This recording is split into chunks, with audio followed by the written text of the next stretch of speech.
Perkenalkan, kami dari kelompok 4 kelas 2E AKT Program Studi D3 Akuntansi dari Politeknik Negeri Malang. Di sini kami akan mempresentasikan hasil kerja kelompok kami yaitu Project Based Learning, di mana kami akan mempresentasikan evaluasi dari sistem informasi akuntansi dari perusahaan Aneka Rimba berbasis Accurate. Tujuan kami mempresentasikan hasil kerja kami adalah untuk membantu Aneka Rimba untuk menyusun transaksi penjualannya agar lebih terstruktur, efisien.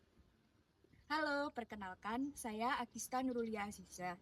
Saya di sini bertugas untuk menyusun laporan mengenai proses pembelian pada Accurate, meliputi pembelian tunai, pembelian kredit, serta pembayaran uang muka pembelian, beserta narasi transaksi dan jurnal otomatis yang dihasilkan sistem Accurate tersebut.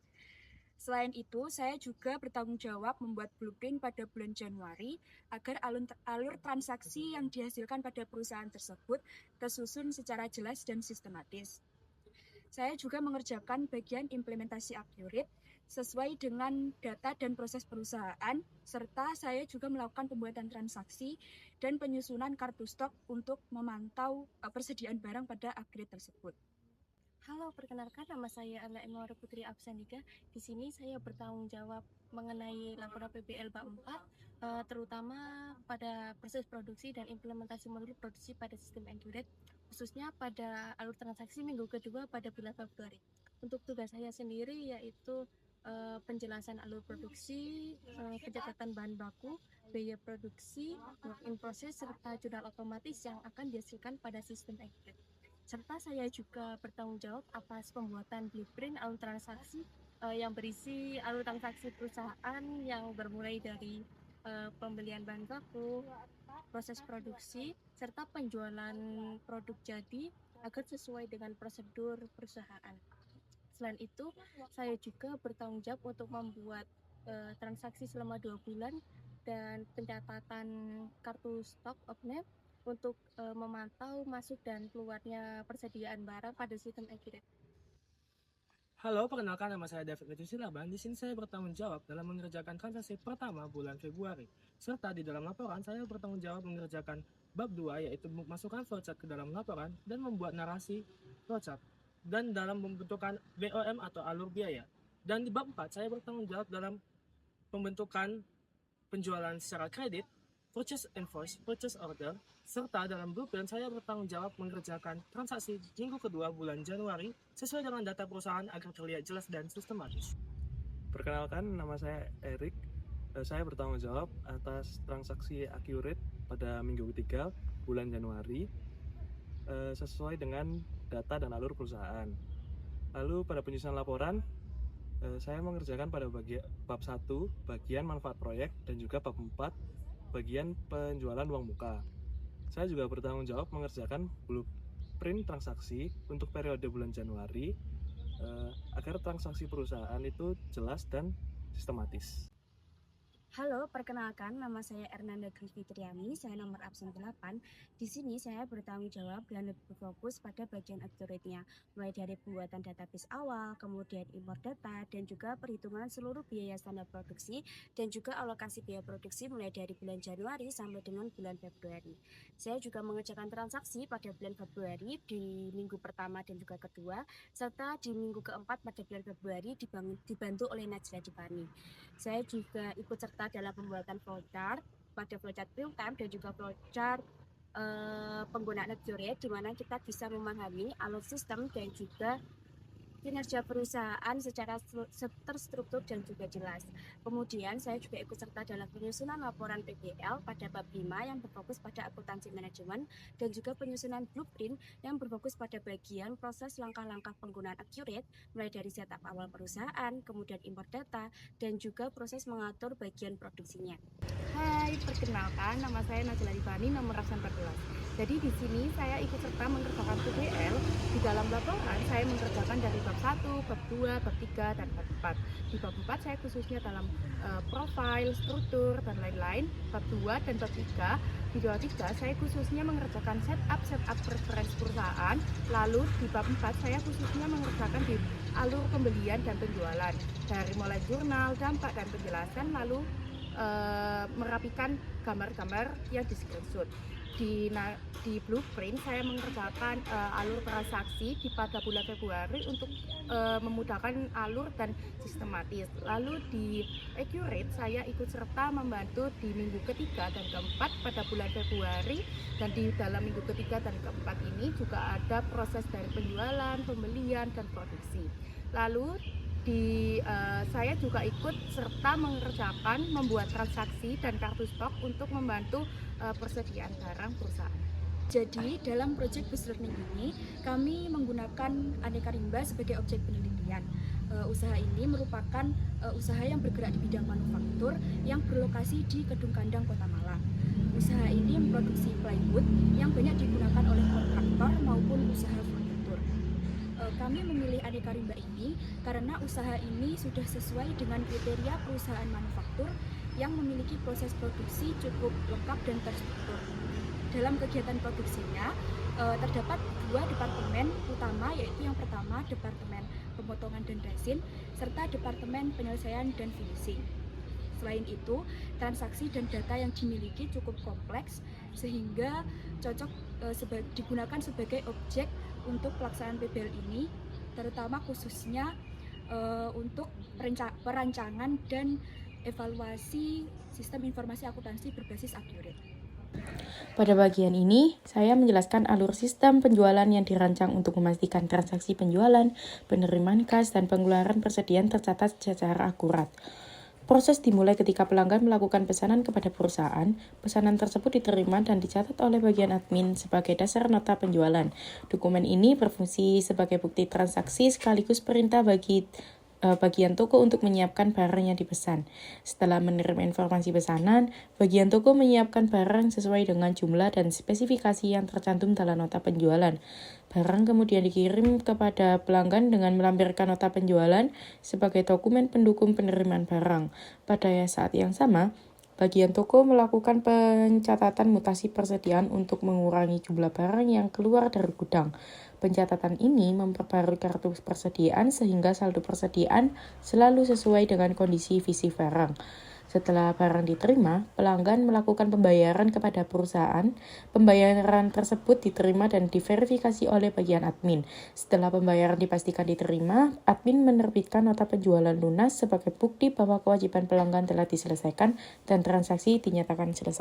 Tahap inisiasi dan pemesanan bagian admin dan pemasok. Proses dimulai di bagian admin, di mana staf melakukan pengecekan terhadap persediaan barang untuk menentukan item apa saja yang perlu dibeli setelah data terkumpul. Bagian admin membuat dokumen pesanan pembelian untuk diajukan kepada pemasok. Dokumen pesanan ini kemudian dikirimkan dan diterima oleh pihak pemasok untuk diproses lebih lanjut. Tahap pemrosesan dan pengiriman pemasok. Setelah menerima pesanan, pemasok melakukan konfirmasi pesanan untuk memastikan ketersediaan barang. Jika siap, pemasok akan melakukan pengiriman pesanan yang disertai dengan dokumen faktur penjualan sebagai bukti tagihan resmi. Pada tahap ini, aliran dokumen terbagi menjadi 2 jalur konektor. Konektor halaman 2 menandakan bahwa fisik barang beserta salinan dokumen dikirimkan menuju bagian gudang perusahaan. Konektor halaman 1 menandakan dokumen faktur. Penjualan dikirimkan kembali ke bagian admin untuk keperluan rekonsiliasi dan pelunasan. Tahap penerimaan barang gudang. Melalui konektor nomor 2, bagian gudang menerima fisik barang yang dikirim oleh pemasok. Setelah memeriksa kesesuaian barang, bagian gudang melakukan pencatatan dan memperbarui data pada kartu persediaan untuk memastikan jumlah stok di sistem atau gudang bertambah secara real time. Setelah pencatatan selesai, aktivitas di bagian gudang dinyatakan selesai. Tahap penyelesaian dan pembayaran bagian admin. Kembali ke bagian admin melalui konektor nomor 1.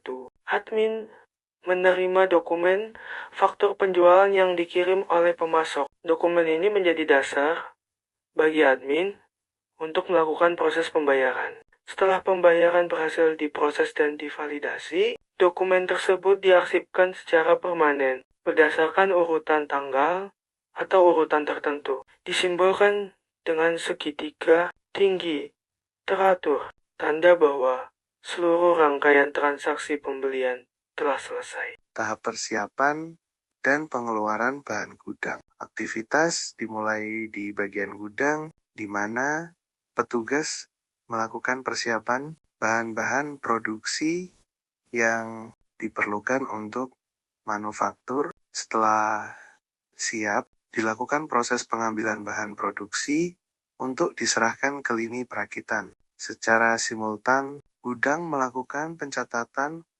persediaan dan memperbarui kartu persediaan guna memastikan nilai bahan baku yang keluar langsung terpotong dari sistem sebelum aktivitas di gudang. Dinyatakan selesai tahap pemrosesan awal Departemen 1. Bahan baku yang telah diambil dari gudang kemudian diteruskan ke Departemen 1 penerimaan bahan baku. Di departemen ini, bahan baku mentah mulai diolah melalui beberapa urutan kerja fisik. Proses pengukuran dan pemotongan. Triplex, bahan baku dipotong sesuai dengan dimensi standar yang ditentukan. Proses resin, pencampuran lem perekat diaplikasikan pada lapisan-lapisan kayu yang telah dipotong. Proses pengeringan, menghilangkan kadar air, dan memperkuat daya rekat lem. Setelah melewati tahap pengeringan, output dari lini ini berstatus sebagai barang jadi, DEP 1 produk setengah jadi, yang siap ditransfer ke tahap berikutnya. Tahap finishing, penyelesaian akhir Departemen 2. Produk setengah jadi dari Departemen 1 diterima oleh Departemen 2, barang jadi DEP 1. Di area kerja ini, produk akan melalui proses penyempurnaan nilai estetika dan kualitas. Proses penghalusan permukaan lembaran kayu, diamplas hingga halus dan rata. Proses finishing, tahap akhir pelapisan atau pemberian proteksi eksternal pada kayu. Setelah proses ini rampung, status produk berubah sepenuhnya menjadi produk akhir yang siap jual, yaitu barang jadi plywood, tahap penerimaan produk dan pembaruan stok toko. Pada tahap akhir, produk barang jadi plywood dikirimkan dari Departemen 2 menuju bagian toko display atau gudang barang jadi. Pihak toko akan menerima fisik produk tersebut dan segera melakukan pencatatan persediaan. Data produk baru ini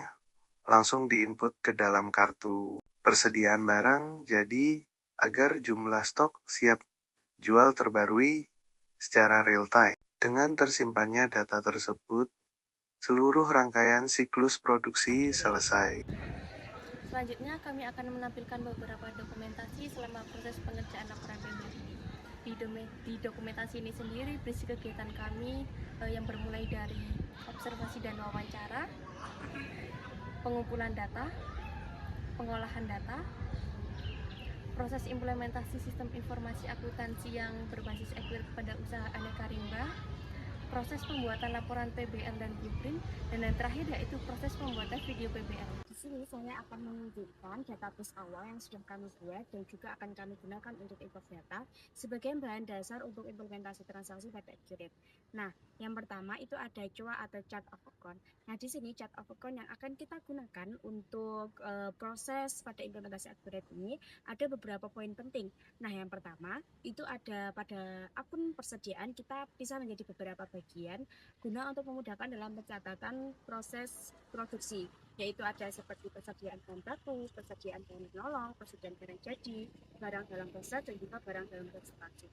Kemudian pada akun penjualan itu juga dipisah juga pada tiap-tiap produknya guna untuk mengetahui volume penjualan pada masing-masing produk.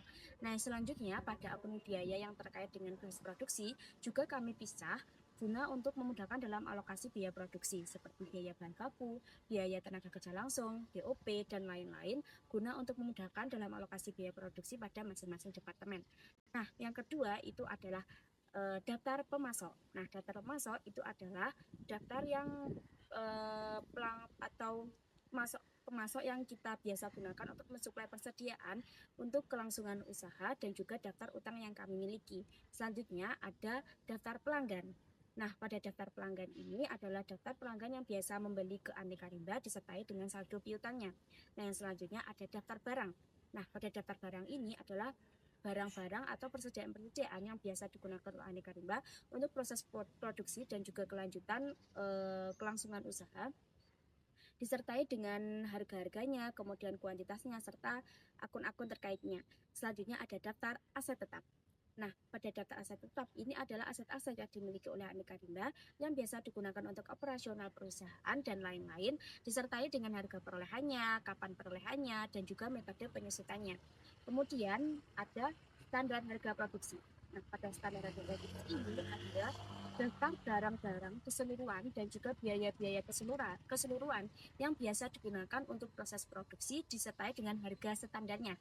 Nah, yang terakhir yaitu database yang terakhir adalah formula produksi, yaitu seluruh barang-barang dan atau persediaan serta biaya-biaya yang dibutuhkan pada masing-masing departemen guna untuk proses produksinya pada tiap-tiap departemen dengan memperhitungkan BPKL dan juga BOP-nya mencakup biaya listrik dan juga biaya tenaga kerja langsung guna untuk memudahkan dalam alokasi biaya produksi dan proses pencatatannya.